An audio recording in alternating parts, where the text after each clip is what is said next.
Hey, Internet! It's Paul. It's Matt, the Dork Lords. Today, we're talking about the Season 1 finale of the HBO series Dune Prophecy. Episode entitled The High-Handed Enemy, which is a reference to the Gom Jabbar, the poison needle that Natalia used on Francesca. Those are nicknamed the High-Handed Enemy. Oh, it's not Okay. a reference to Miller's Crossing about how Tom Get the would give hi-hat? people the hi-hat. If it was the high-hatted enemy, then yes. Okay. Don't you remember that scene where Tula's like, do you remember that awesome movie, Miller's Crossing? Oh, I'll tell you. Yeah. Okay. No, we open with Tula, not talking about Miller's Crossing. Having recently discovered that Desmond is her son, she thinks back to the day young Valia killed Dorothea with the voice. As it happens, Tula, Francesca, and Kasha all witnessed that murder. Francesca and Kasha agree to cover up the crime, but Tula runs away.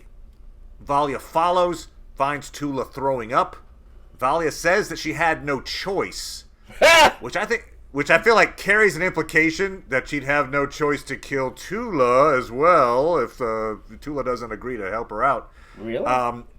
I think so. I felt like there was a little danger moment in there. I'm not saying she was about to do it, but like she was like, I'm going to try to convince you. If I can't, Yeah, I don't feel that at all. Tula changes the subject by announcing that she's pregnant. Valia says that once she's Mother Superior, she can protect Tula and the child. The implication now being, hey, I've given you a good reason to side with me. And Valia ends with a subtle change to the sisterhood above all mantra. She says sisters above all, which feels completely contradictory to the original mantra. But it holds. It holds. Sure. So we end with Tula coming face to face with her son. Desmond allows for a reunion hug before having Tula arrested.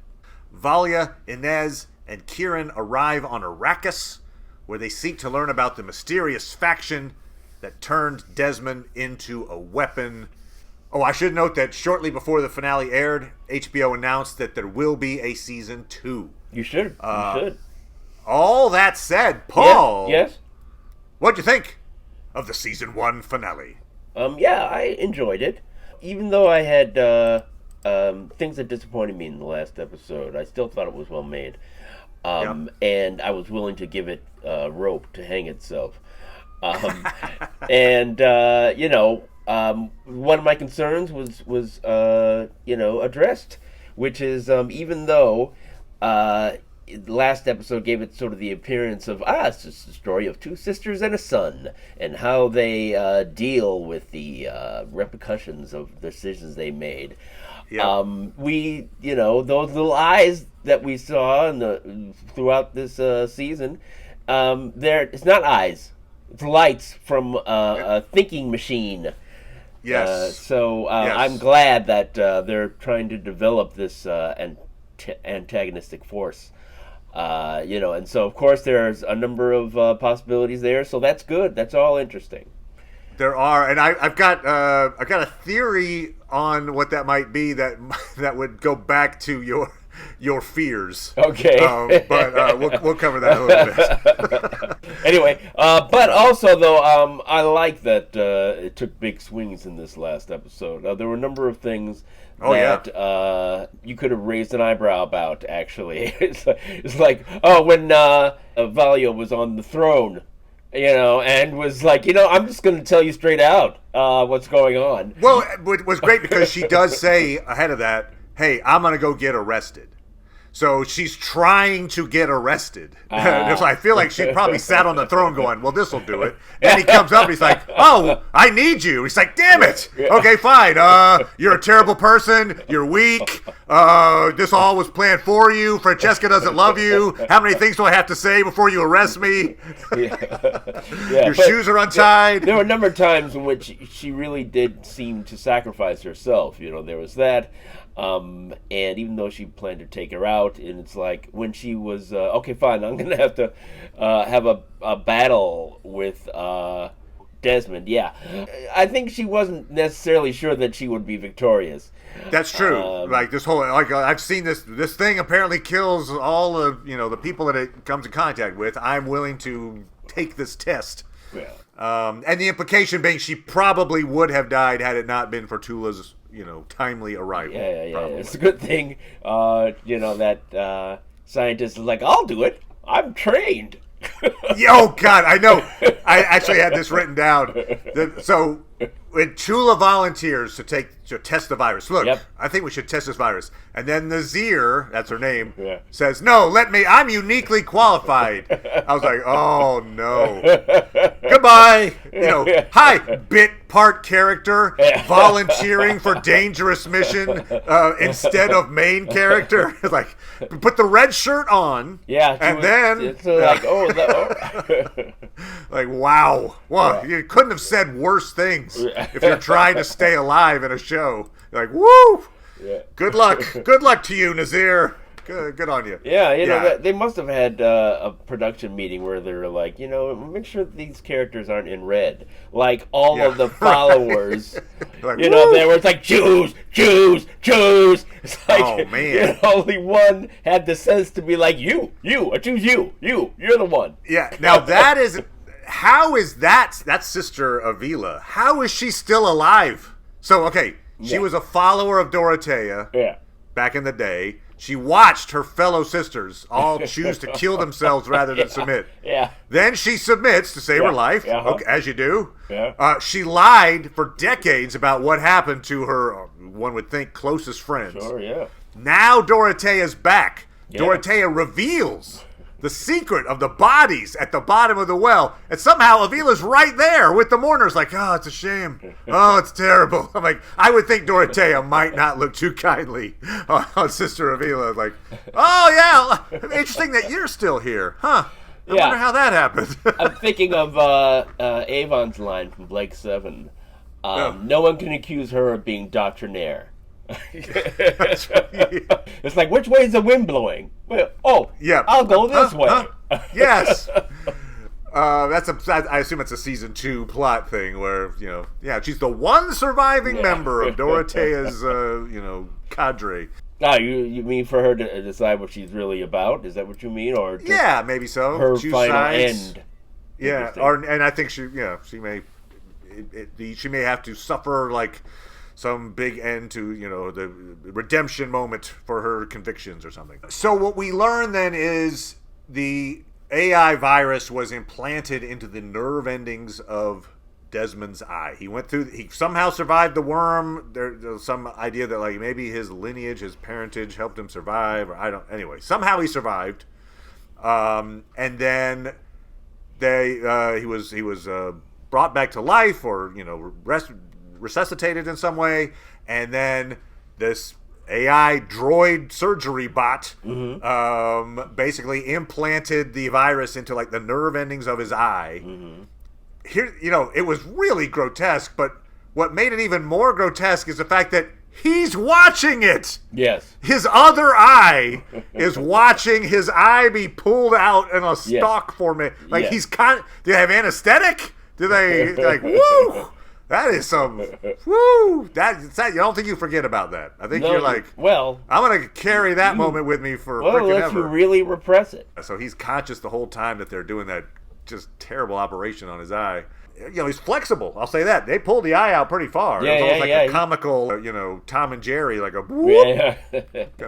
The virus was in Desmond's eye. He's the carrier. Yes. And then once someone's infected, then Desmond can activate the virus. He apparently activated Kasha's virus while she was still in his presence. But they made some kind of technobabble speak about she had abilities to fend it off, and so it didn't affect her until she got back to Wallach 9. As opposed to the fact that he could just do it anywhere in the universe. I think he still has there's a range. He managed to survive, so I was wrong on matting him. I thought my prediction was going to come true a couple of times. Theodosia stabs him. I'm like, what, you stab him in the side? Come on now.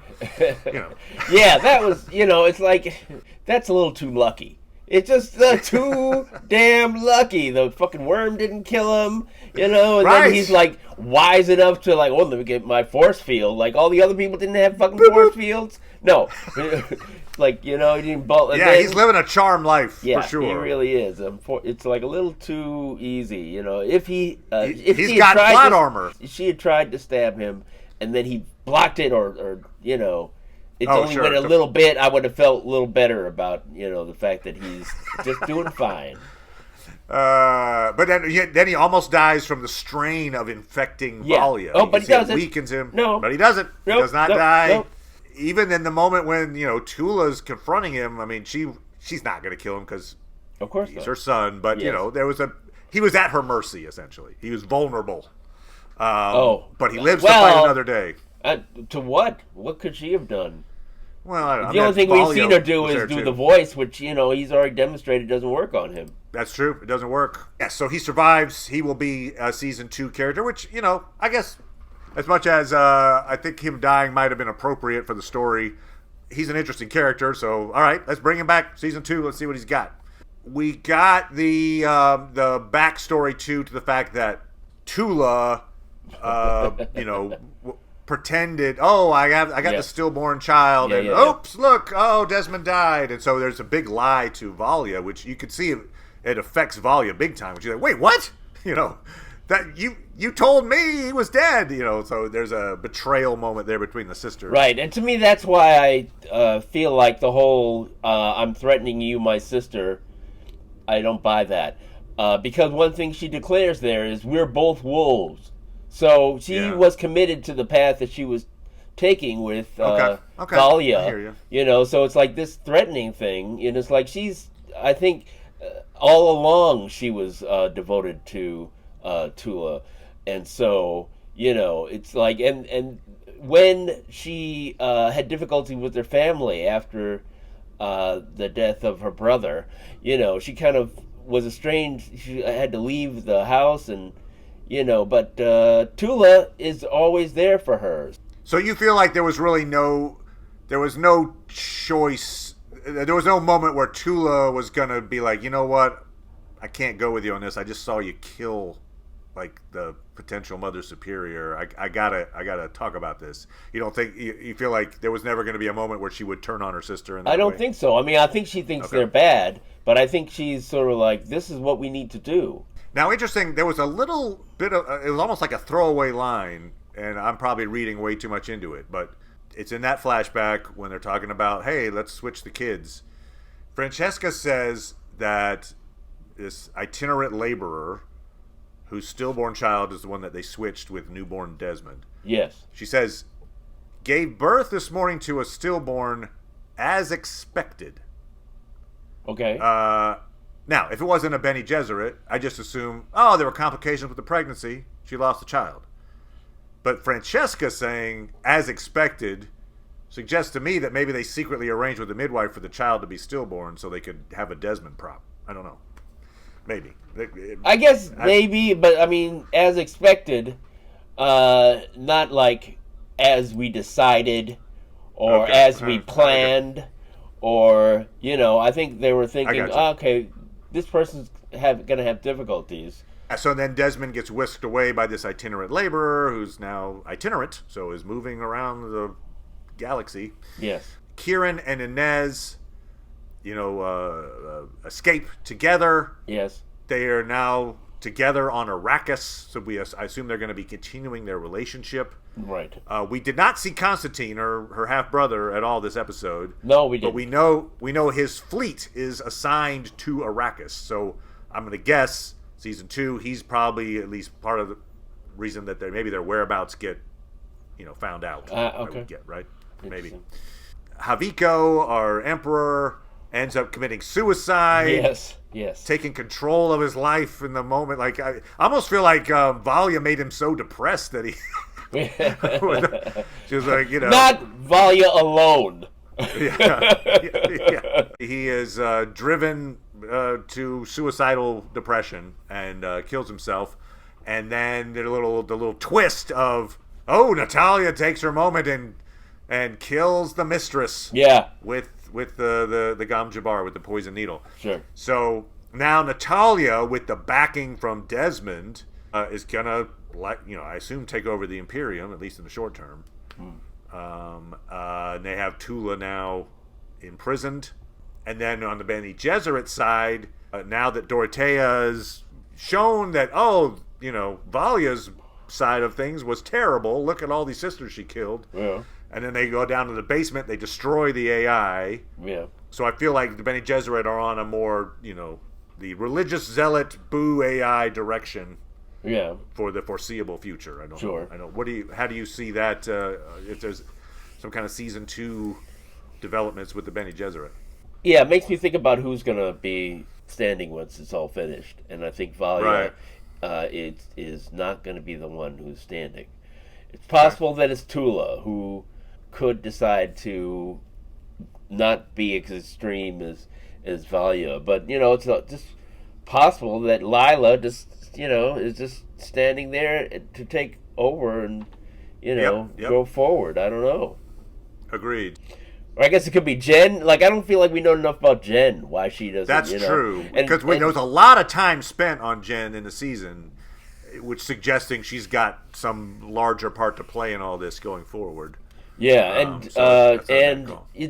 she didn't seem like 100% behind what was going on either. Right, because she wasn't. Let's face it, she wasn't averse to the idea of there being this AI. Right. When she was told by Tula, oh, okay, yeah.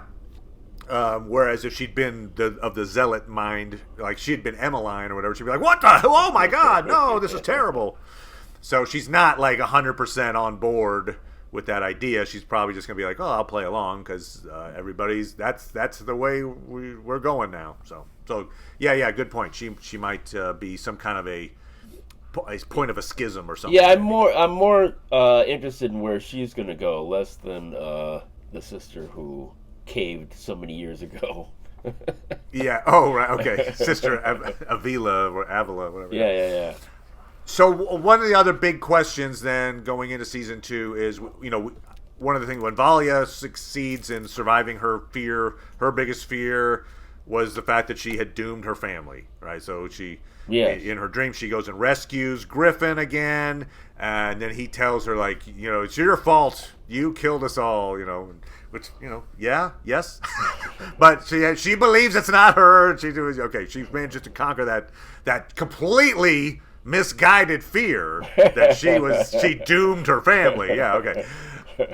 But in doing so, she then goes into what I assume to be Desmond's fear. He was fearing in this moment of, oh, look, my eye's being pulled out. So she sees the surgery, and then she sees this shadowy figure. She says, I couldn't see his face, and we see it's just a little shadowy. Somebody is in the background.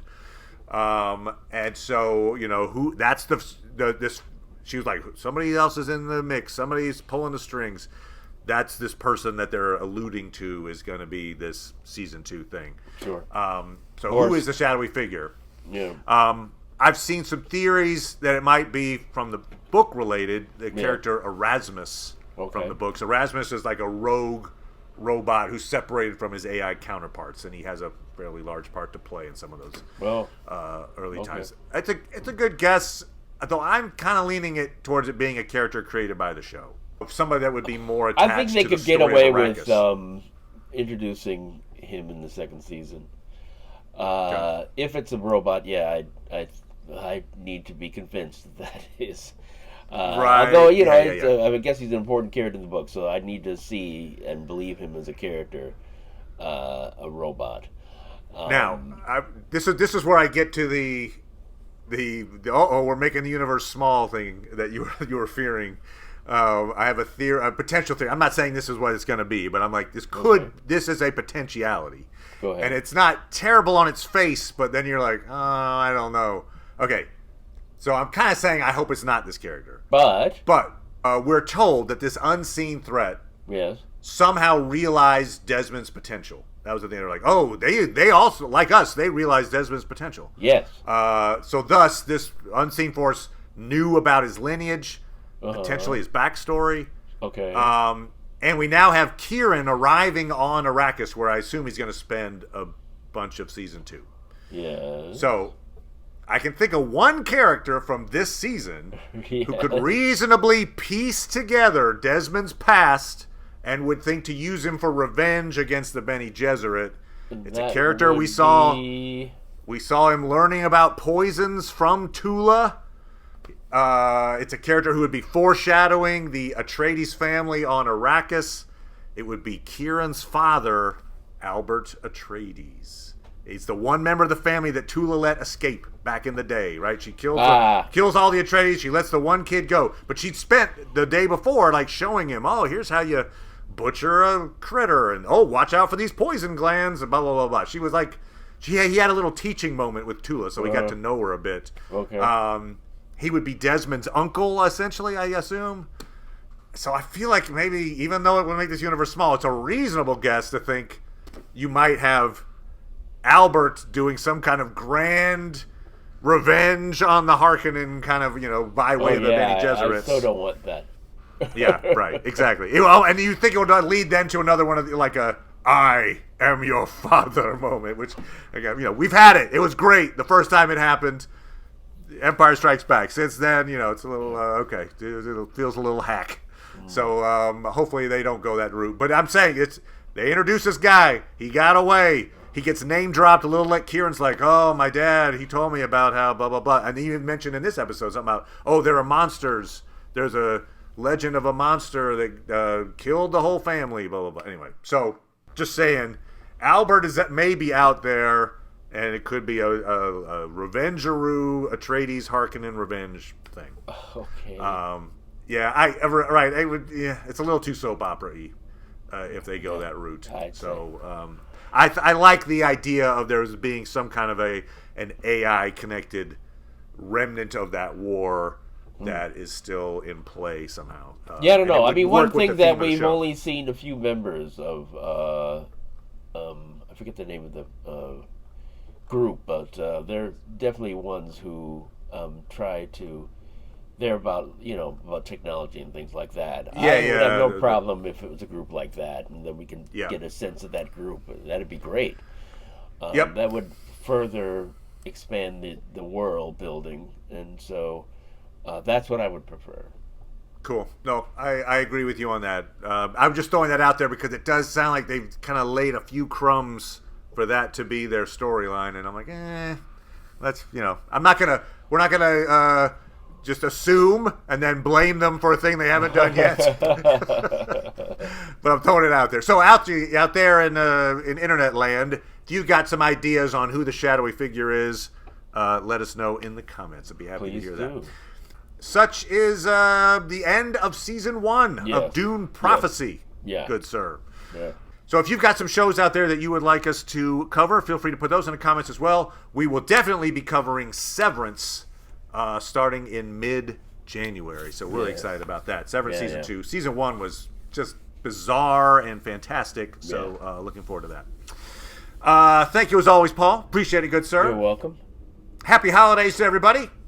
And we'll see everybody next time. Bye. Bye.